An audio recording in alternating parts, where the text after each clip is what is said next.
Potter and Tabby write the book.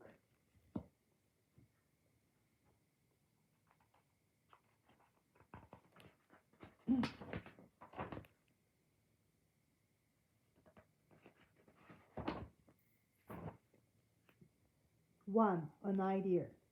In the winter, a big snow always came to Mr. Potter's house. Mr. Potter and his fine cat, Tabby, liked big snows, but they couldn't go out in them. They were too cold, too old. Mr. Potter might slip and break something. Tabby might catch a bad cold.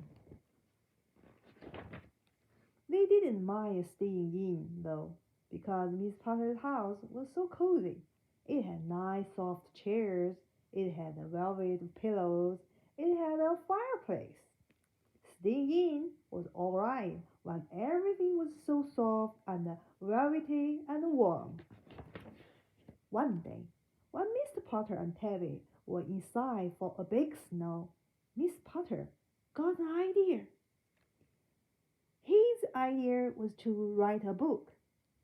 He had everything a writer needed: a soft chair, a warm fire, and a good cat. And he had a pen and plenty of paper. I have always wanted to write a mystery novel, Miss Potter said to Tabby.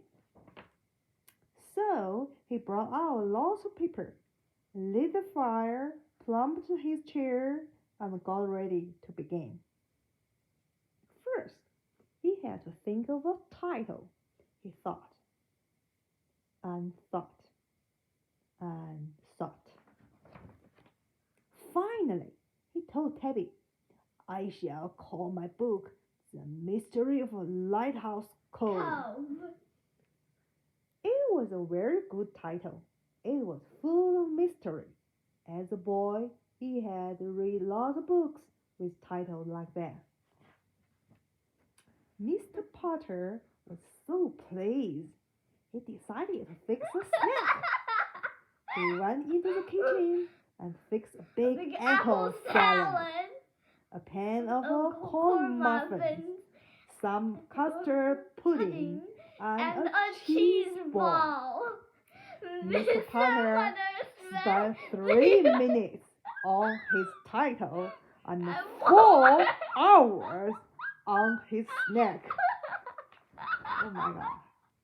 Then he took a nap. Mystery writing was not easy work. Chapter 1. On the second day that he was a mystery writer, Mr. Potter had a nice long breakfast with Tabby of oatmeal and tea. Then he sat down to write again.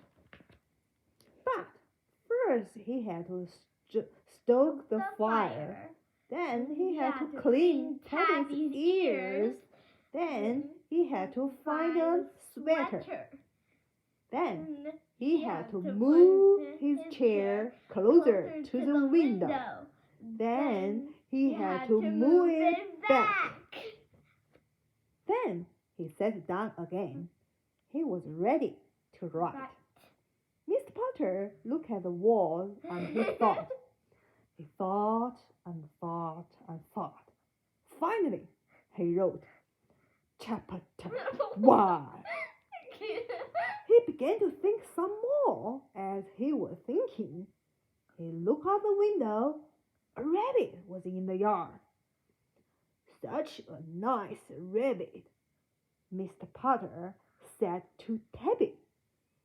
The rabbit made him think of Easter, and Easter made him think of boiled eggs. He decided to fix a snack. He went into the kitchen and fixed 20 boiled eggs and a vegetable stew.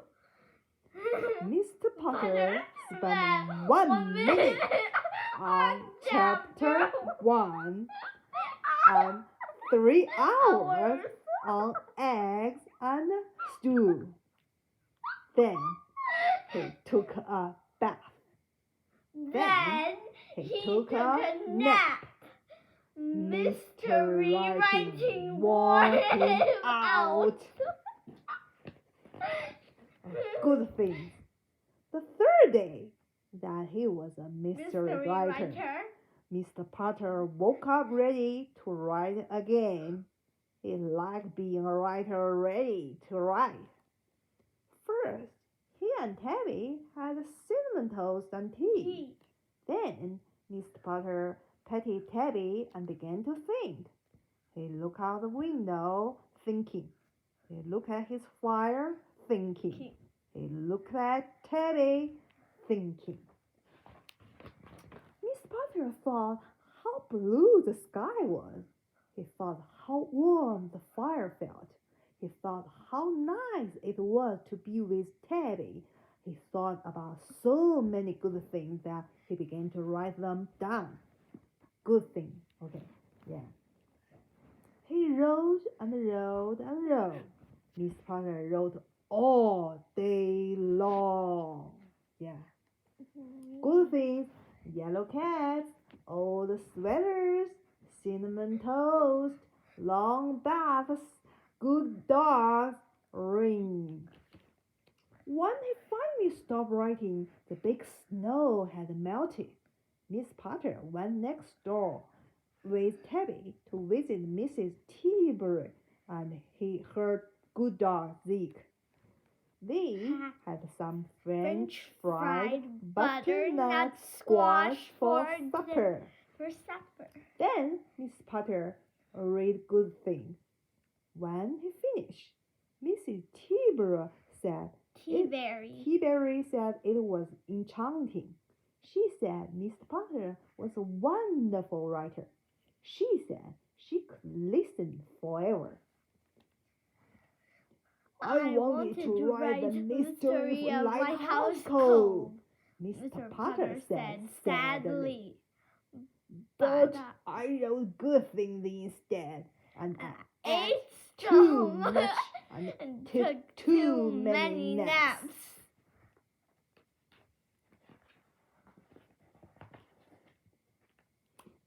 Mrs. Tilbury told him not to worry. She said the world is full of mystery writers, but the writers of good things are few and far between. Mr. Potter did not feel so sad then. He did not feel sad at all. In fact, he was thrilled. Every writer loves a good review.